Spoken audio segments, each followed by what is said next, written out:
جمعے کی نماز پڑھ کے دنیا بھاگتی ہے، او ہو پتہ نہیں کون سی پیچھے آگ تھی جو بجھائی جائے گی۔ اور آج تک لوگ مسئلہ پوچھ رہے ہیں کہ جمعے کی بعد والی سنتیں کتنی ہوتی ہیں۔ میں نے کہا کتنے سال ہو گئے جمعہ پڑھتے، کتنے سال ہو گئے، ابھی تک سنتوں کا نہیں پتا، ابھی تک نہیں علم کے پہلے کتنی رکھتے ہیں اور بعد میں کتنی رکھتے ہیں۔ فجر کی سنتیں کب پڑھنی چاہیے؟ سنو فجر کی سنتوں کے بارے میں۔ میرے رسول کریم سید عالم صلی اللہ تعالی علیہ وسلم سے ایک صحابی نے پوچھا تھا، حضور میری فجر کی سنتیں رہ گئیں یا رہ جاتی ہیں تو حکم کیا ہے؟ کیا انداز ہے حضور کا؟ بخاری مسلم کے لفظ سنو، حضور سید عالم صلی اللہ علیہ وسلم فرمانے لگے، اس نے کیا پوچھا تھا، حضور جواب کیا دیتے ہیں؟ فرمایا فجر کی سنتیں کبھی نہ چھوڑنا، فجر کی پہلی دو سنتیں کبھی نہ چھوڑنا۔ یا رسول اللہ صلی اللہ تعالی علیہ وسلم میری رہ گئی ہیں، رہ جاتی ہیں۔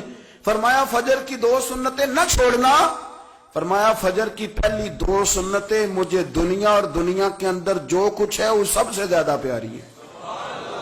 فجر کی دو سنتیں دنیا اور دنیا میں جو کچھ ہے مجھے وہ سب سے زیادہ پیاری ہیں، اس لیے فجر کی سنتیں نہ چھوڑنا۔ اپنا ذوق، اپنی طبیعت، ہم نے نا ذوق غلط بنا لیا ہے۔ اگر 20 بندے کہہ بھی دیں گے تو نے بڑی شاندار تلاوت کیا تو کیا اس سے بنے گا؟ 100 بندہ کہہ بھی دے تیری کیا بات ہے، کیا بات ہے نعت خاں کی، کیا بات ہے علامہ صاحب کی، پیر صاحب کی، پیر مہر علی شاہ صاحب رحمت اللہ علیہ۔ آپ تشریف فرما تھے تو آپ کے ایک ہی بیٹے بابو جی جن کو کہا جاتا ہے، جس دن صاحبزادے پیدا ہوئے تو خادم نہ وہاں سے نکلا۔ ان لوگوں کے شوق اور طرح کے تھے نا تو ان کی توجہ بھی اپنے شوق کی طرف رہتی، تو خادم نکلا اندر سے، پیر صاحب مبارک ہو، پیر صاحب مبارک ہو، پیر صاحب مبارک ہو، پیر صاحب مبارک ہو، شور کر رہے ہیں۔ تو پیر صاحب کو وجد ہو گیا، اللہ اکبر اللہ اکبر اللہ، وہ کیا ہوا، کس بات کی مبارک دے رہے ہو؟ عرض کی حضور اللہ نے بیٹا دیا۔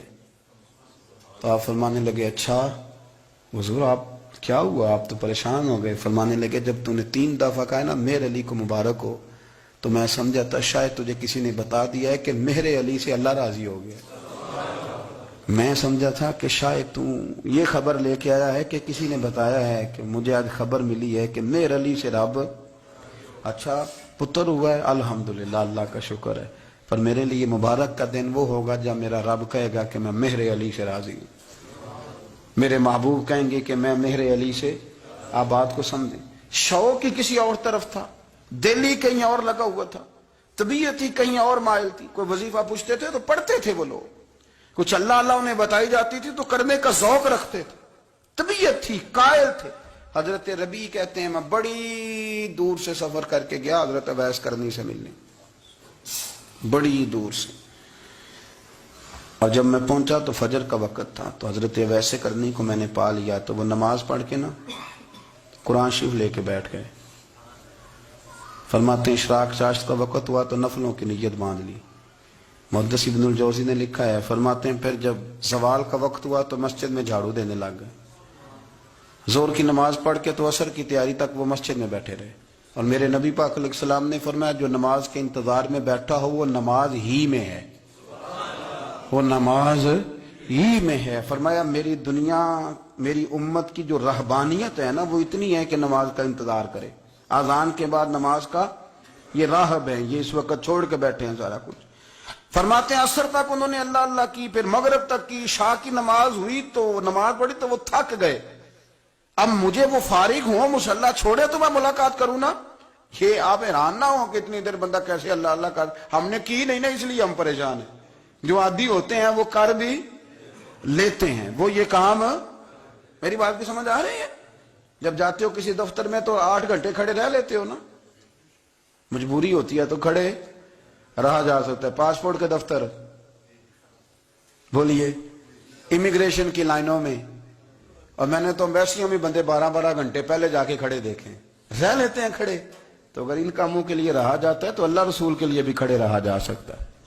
تو فرمانے لگے کہ جب عشاء کی نماز کے بعد آخر انسان تھے، تھک گئے، نیند کا غلبہ ہوا تو تھوڑی ایسے آنکھ بند ہوئی تو کھلی تو رونے لگے۔